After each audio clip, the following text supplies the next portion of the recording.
Some moments, they change you forever. They creep up on you when you least expect them. You think you're in control. You think you know yourself. But then, one small decision, one seemingly harmless choice shifts something inside you. And before you realize it, you're standing at the edge of a line you never thought you'd cross. It's been 2 years. 2 years since that day. And still, I think about it. I replay every detail, every glance, every word that was said, and the ones that weren't. I tell myself I did the right thing, that I walked away before it was too late.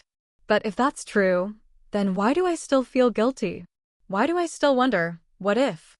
It started so innocently. A text. A simple invitation for coffee. Nothing unusual. Nothing scandalous. But looking back, I should have known. I should have seen the warning signs. Because nothing about that day was innocent. Have you ever had a moment like that? A moment where you felt something shift? Where a line blurred, just for a second? Where you questioned yourself, your loyalty, your morals, your heart? If you haven't, trust me. You might think you'd never fall into temptation, but let me tell you something, temptation doesn't come with a flashing red light. It comes softly, gently, like a whisper in the back of your mind.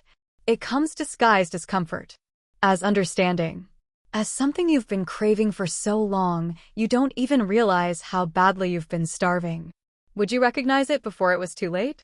Would you have the strength to walk away? Or would you, like me, let curiosity pull you just a little closer? You might be thinking, it's just coffee. What's the harm in that? I thought the same thing. But let me tell you something I've learned the hard way. Betrayal doesn't start with a kiss. It doesn't start in a hotel room. It starts in the mind, in the heart. It starts the moment you feel a pull towards someone who isn't yours to want. The moment you start wondering what it would be like if things were different. I never planned for any of this to happen. I never looked at him that way, until I did. Until he made me feel seen. Until I found myself laughing a little too easily, holding his gaze a little too long. Until I realized I liked how it felt. And that's when I knew I was in trouble. So, let me take you back to the beginning.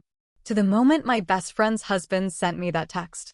To the moment I said yes, without knowing it was the first step towards something I'd regret forever. And before I tell you the rest, do me a favor. Subscribe to Shocking Infidelity Saga, because this is just the beginning.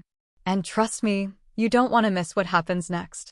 And while you're at it, tell me in the comments, have you ever been in a situation like this? Have you ever felt a connection with someone you weren't supposed to? If you have, be honest. What did you do? Because sometimes, the worst betrayals don't happen in the open. They happen in the quiet spaces. In the moments that seem small. Until they're not. To understand how it all started, you have to understand me. The version of me I was before that day. The version of me that was tired. That was lonely, but didn't even realize how lonely until someone else made me feel seen. My name doesn't matter. You can call me Emily. I was a wife, a mother, a woman who did everything she was supposed to do. The kind of woman who put everyone else first, who made sure dinner was on the table, the kids were taken care of, the house was in order. And somewhere along the way, I stopped mattering. It wasn't dramatic. My husband and I didn't fight. There was no grand betrayal. Just distance. He was busy. Always busy. Work. Emails. A phone glued to his hand. And when he did look at me, it wasn't the way he used to. It wasn't the way a man looks at a woman he desires. It was the way someone looks at a piece of furniture they've owned for years, familiar, expected, unnoticed. I told myself it was normal. That this is just what marriage becomes after years together. That passion fades. That love settles into something quieter, something steady. But steady can feel like suffocation when you've been starving for something more. And then, there was Sophie, my best friend. The one person who made me feel like I still existed. We met in college, stayed close even as life took us in different directions. She was the kind of woman who had it all together. Effortlessly beautiful, confident, and married to Mark. Mark, Sophie's husband. The man I had known for years, but never really noticed. Not in the way that mattered. Not until that night. It was a Friday evening. A small dinner gathering at their house, something we did every so often. The kids were in the other room, laughing, playing, while the adults sat around the table, drinking wine, talking about nothing and everything. The warm glow of candles. The sound of ice clinking in glasses. The hum of conversation filling the space. But I felt out of place. Like I wasn't really there. Like I was just a shadow in the background, smiling at the right moments, nodding when expected, but not seen. My husband sat across from me, his phone lighting up beside his plate every few minutes. He barely looked up, barely spoke to me unless it was necessary. And for the first time, I let myself admit it, this is what we had become. Strangers sharing the same life. And then, I felt it. A pair of eyes on me. A gaze that lasted just a second too long. I looked up, and there he was. Mark. Sitting beside Sophie, his arm draped casually over the back of her chair. But his eyes? They weren't on her. They were on me. It wasn't obvious. Not enough for anyone else to notice. But I noticed. The way he studied me, as if really seeing me for the first time. The way his lips curved into a small, knowing smile before he looked away, as if we were sharing some secret I didn't even understand yet. I told myself I was imagining it. That I was reading into nothing. That I was just desperate to feel something, anything, and that my mind was playing tricks on me. But the longer the night went on, the more I began to wonder. Because Mark? He wasn't like my husband. He was present. Engaged. He listened when people spoke. He laughed easily, joked effortlessly, made everyone feel included. And when he spoke to me, it was different. There was something in his voice, something subtle but undeniable, something that made the space between us feel too small. And the worst part? I liked it. I liked the attention. Liked the way it felt to be noticed, to be seen. Even if I shouldn't have. By the time we left that night, I told myself to forget about it. To let it go. To pretend that for a few brief moments, I hadn't felt a spark of something dangerous. But the truth? The truth was already settling in the back of my mind, a whisper I tried to ignore. And then, just a few days later, I got the text. From Mark. And just like that, everything changed. It was just coffee. Just a simple message on my phone. Nothing unusual. Nothing scandalous. But the moment I saw his name on my screen, something shifted. It was a Tuesday morning. The kind of morning that felt like every other. The kids were at school. My husband had left early for work, barely saying goodbye. I was sitting at the kitchen table, scrolling through my phone out of habit, not really looking for anything until I saw it. A text from Mark. Hey, I was at your favorite cafe today and thought of you. Want to catch up over coffee? No big deal, just friends. I stared at the screen. Reread the words. My first instinct was to brush it off. To laugh at the ridiculousness of it.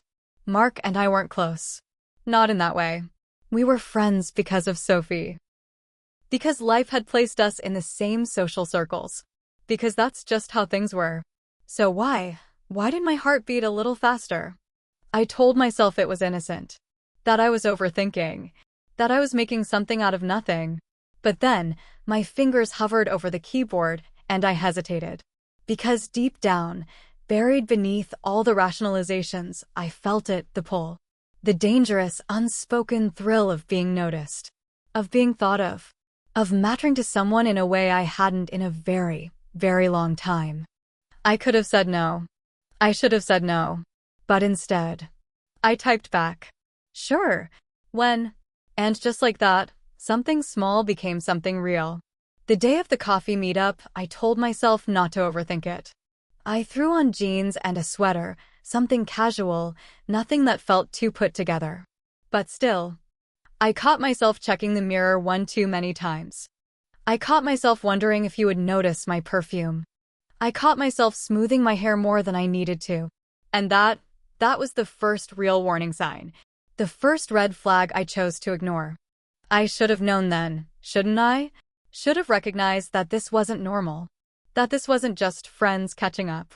But I was good at lying to myself. And that day, I was great at it.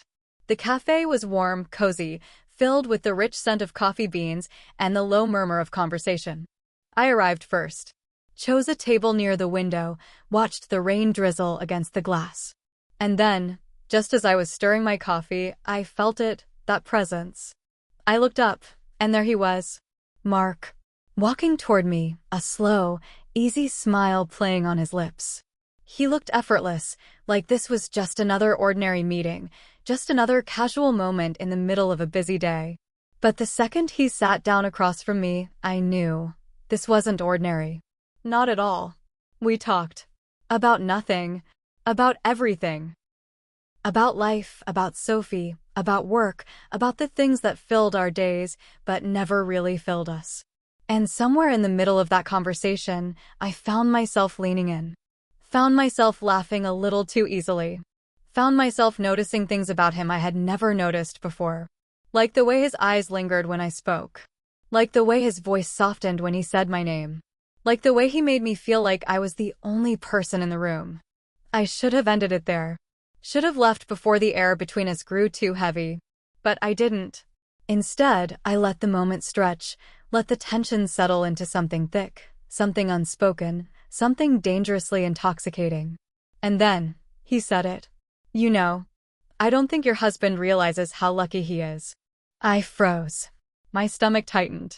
Not because it was offensive. Not because it was inappropriate. But because for the first time in years, I wanted to believe it. I wanted to hear those words. I wanted to let them sink into the places inside me that had felt hollow for so long. And that terrified me. I told myself it was just a compliment. That I was reading too much into it. That I was being dramatic. But deep down, I knew the truth. This wasn't just coffee. This wasn't just friendly conversation. This was the beginning of something else.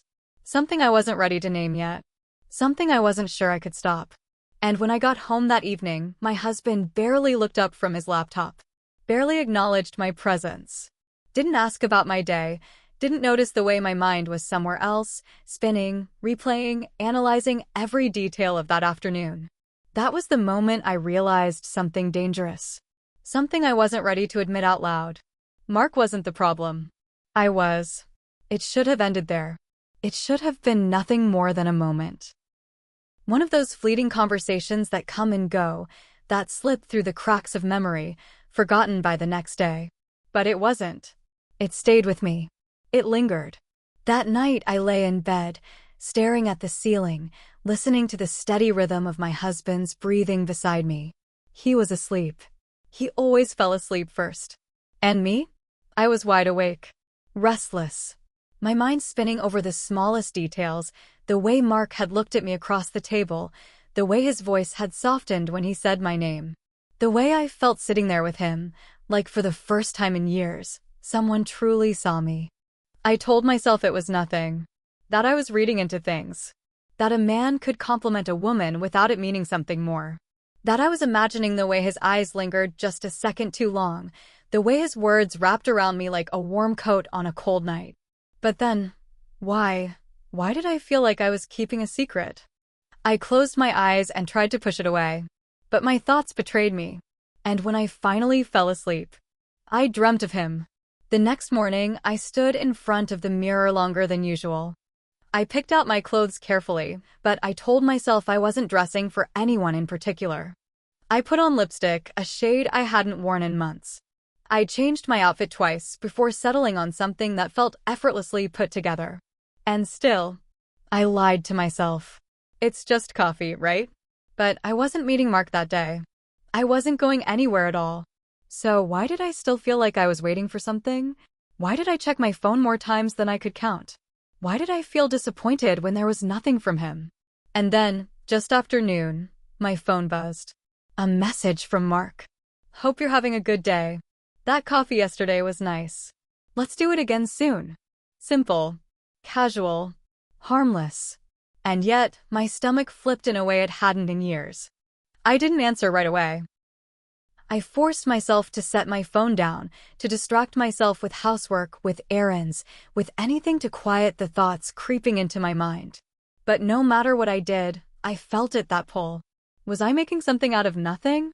Was I twisting an innocent conversation into something it wasn't? Or was there really something there, something I wasn't ready to admit? I went about my day as usual, but nothing felt usual. My husband came home that evening, kissed me on the cheek out of habit, and asked, "How was your day?" And for the first time, I didn't know how to answer. Because how do you tell someone you've been thinking about another man? How do you explain that someone else's words, someone else's attention, has made you feel more alive than you've felt in years? How do you say that without breaking something you're not sure can be put back together? You don't. So I smiled. I told him it was fine. And I pretended. Over the next few days, the messages continued. Not every day. Not too much. Just enough to keep me wondering. Just enough to make my breath catch when I saw his name on my screen. Just enough to make me start waiting for them. He was careful. Always kept things light. Friendly. But there were layers beneath his words. Subtle hints. Small moments that felt like they meant more. And I felt them. Then, one afternoon, after sending a text back, I caught myself smiling. Not a small smile. Not an absent-minded, polite smile. A real one. A secret one. And that was the moment I knew. This wasn't harmless. This wasn't nothing. This was something. Something dangerous. Something I wasn't sure I wanted to stop. I had a choice. I could have ended it then. I could have stopped answering. Could have put up boundaries. Could have told myself that no good would come from this. But I didn't. Instead, I let it continue. I let it grow. And with every message, every glance, every passing interaction, I felt myself slipping further into something I knew I had no business being in. But the truth is, when you've been starving for something long enough, you don't care if what's feeding you is forbidden. That one coffee turned into more. A routine. A dangerous routine. It started small, casual, innocent on the surface. A quick catch-up here and there, a text now and then. But routines have a way of turning into something more. And soon, it wasn't just about coffee. It was about him. The next time we met, I didn't hesitate. I didn't question it. I told myself it was fine. Just two friends. Just coffee. But I knew. Deep down, I knew I was walking into something I might not be able to walk away from. We sat at the same cafe, in the same corner, with the same cups of coffee. But something was different. The air between us felt heavier, filled with something unsaid. And then, he spoke. "Sophie and I, we're not as happy as we seem." I felt my stomach tighten. My breath caught just slightly. It wasn't what he said. It was how he said it. His voice was lower, softer, as if he was peeling back a layer of himself he hadn't shown before. "Marriage is complicated," he continued, stirring his coffee but not really looking at it. "People think we have it all together. But the truth is, sometimes it feels like we're just going through the motions." I should have said something safe. I should have nodded politely, changed the subject, created distance. But instead, I heard myself say, "I know exactly what you mean." And just like that, we weren't talking about coffee anymore. We weren't two friends catching up.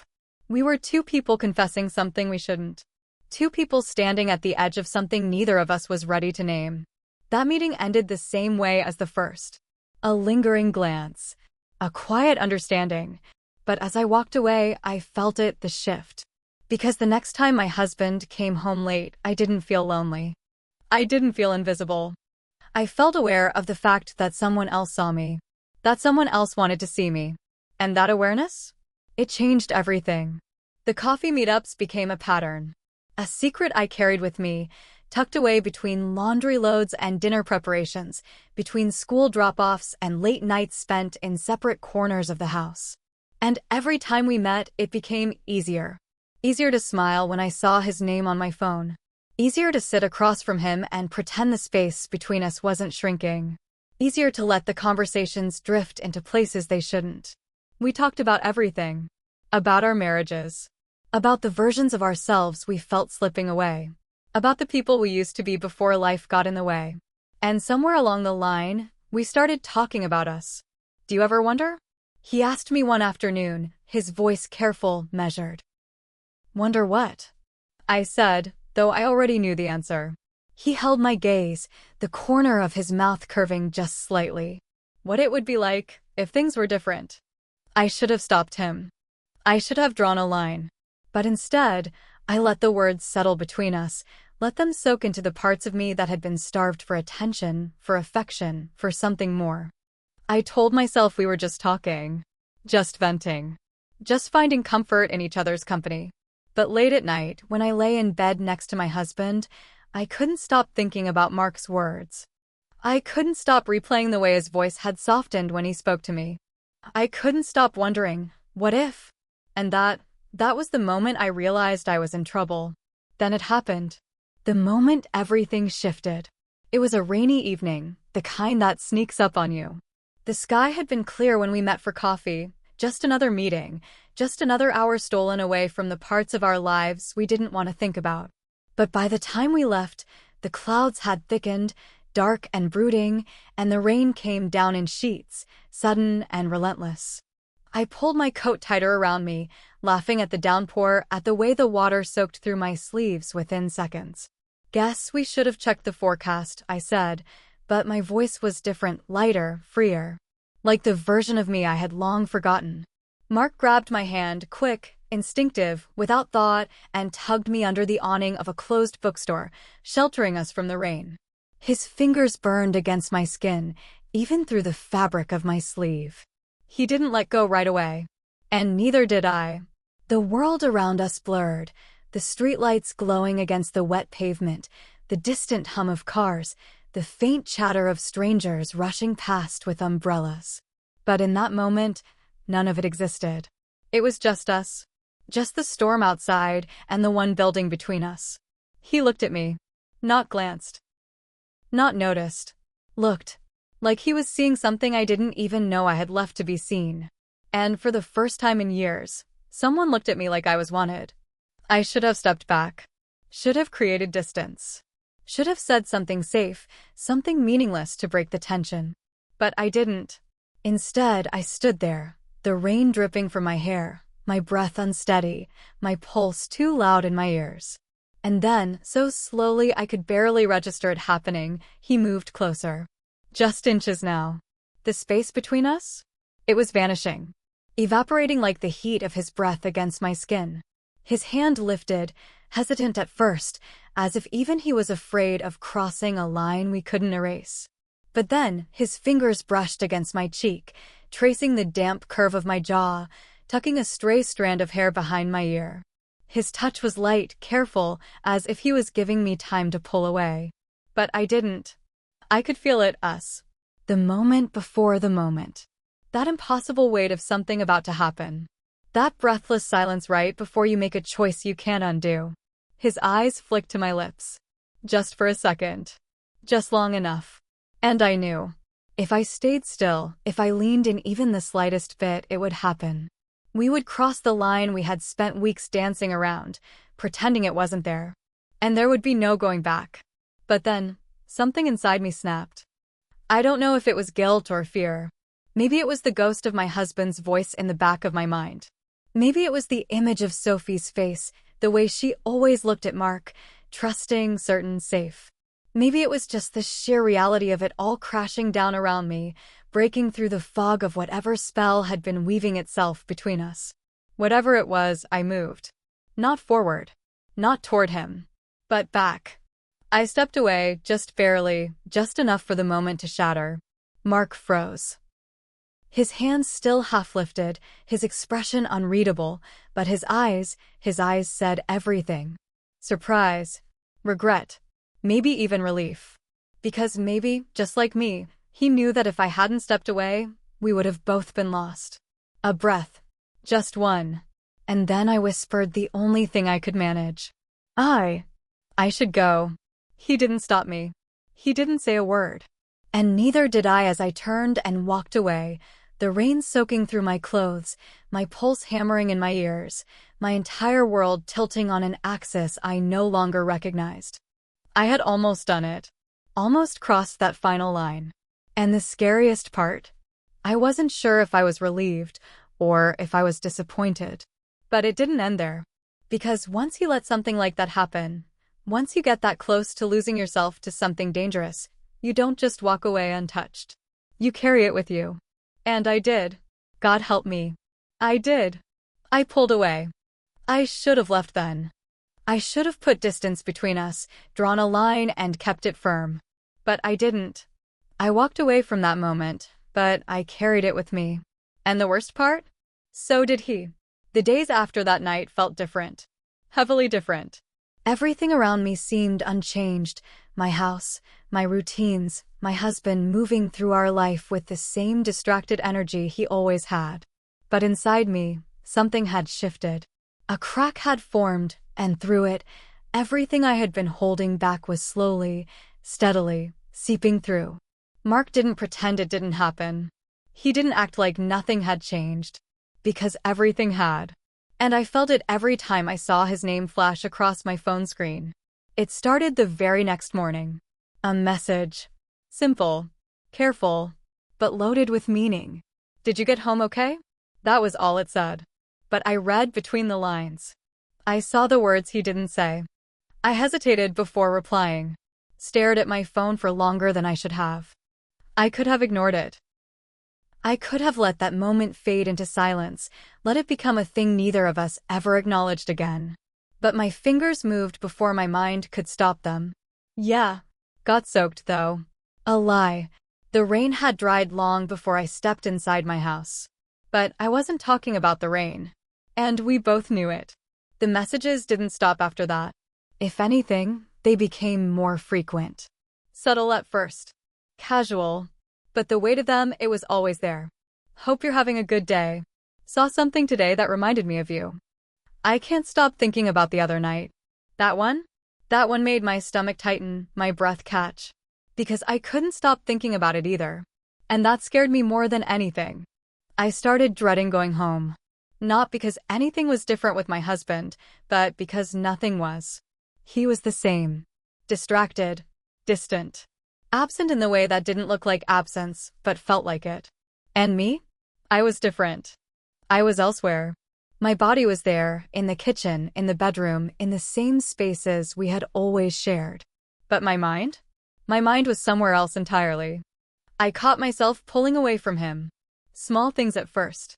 A shorter reply. A step back when he reached for me.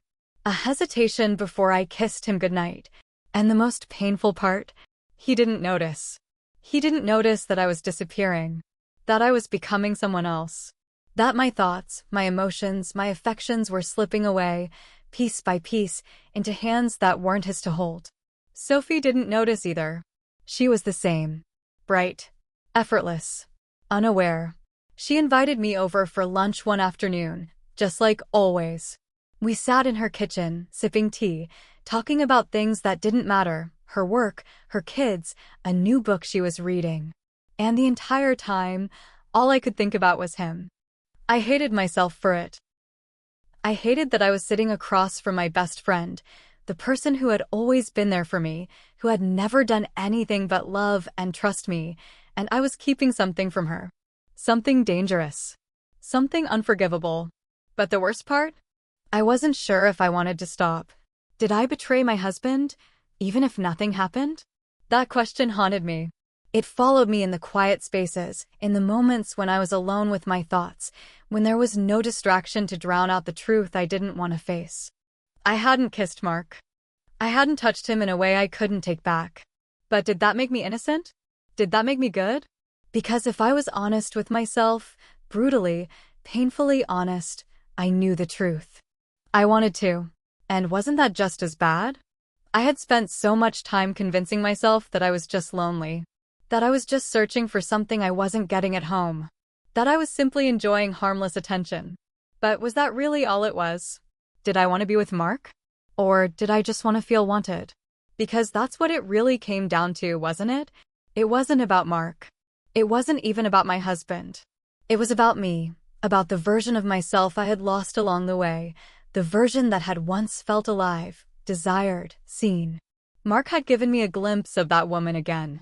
He had reminded me of something I had long buried. And I had been so desperate to hold on to it that I had been willing to risk everything. I was willing to risk my best friend's trust for a fleeting moment of validation. And that was the part that cut the deepest. Sophie, my best friend. The person who had been there for me in ways I had never even asked for. The person who had always been steady, always been good. the person who had trusted me. And I had betrayed her. Maybe not in the way that people think of when they hear the word betrayal, but in a way that felt just as heavy, just as unforgivable. Because while she sat across from me, laughing, sharing parts of her life, letting me into her world, I had been keeping secrets. I had been hiding something that, if she knew, would shatter her. I had almost done something I could never take back. And even though I hadn't crossed that final line, I had wanted to. And that's the thing about betrayal, isn't it? It doesn't always happen in a single moment. It doesn't always require action. Sometimes it's the thoughts you entertain, the feelings you nurture, the secrets you keep. I had told myself for weeks that I wasn't doing anything wrong. That as long as I kept my distance, as long as I kept control, I wasn't hurting anyone. But that was a lie. I had already hurt someone. My husband. My marriage. Myself. I had allowed something to take root in my heart that had no place being there. I had let something grow in the shadows, something I should have pulled out before it became dangerous. But I hadn't. I had let it linger. I had let it live. And now I had to ask myself, could I ever truly undo it? Or had I already gone too far? So tell me, was I wrong for accepting that coffee? Or was I just human? Was I wrong for enjoying the attention? For wanting to feel something after years of feeling invisible? Was I wrong for letting myself believe, for even just a moment, that I deserved to be seen, to be wanted, to be alive again? Or is that just what it means to be human? To crave connection? To long for something more, even when we know we shouldn't? I've asked myself these questions over and over again. I've tried to justify, to rationalize, to rewrite the story in my head. But no matter how I frame it, the truth remains the same. So tell me, what would you have done? Have you ever found yourself in a situation where temptation felt stronger than reason? Where the line between right and wrong blurred just enough to make you wonder, would you have walked away? Or would you have let it pull you in, just a little further, just enough to feel something again? I want to hear from you. Drop a comment below. Tell me, have you ever experienced a moment like this? A moment that changed everything, even if nothing really happened? And if you did you regret it? And if you enjoy stories like this, if you want to dive deeper into the blurred lines of love, trust, and betrayal, then make sure to subscribe to Shocking Infidelity Saga. Because this is just one story. And trust me, there are so many more. Temptation doesn't come with a warning. It doesn't arrive in the form of a grand, dramatic choice. It doesn't announce itself with flashing red lights, with sirens screaming for you to turn the other way. It starts small. Just a look.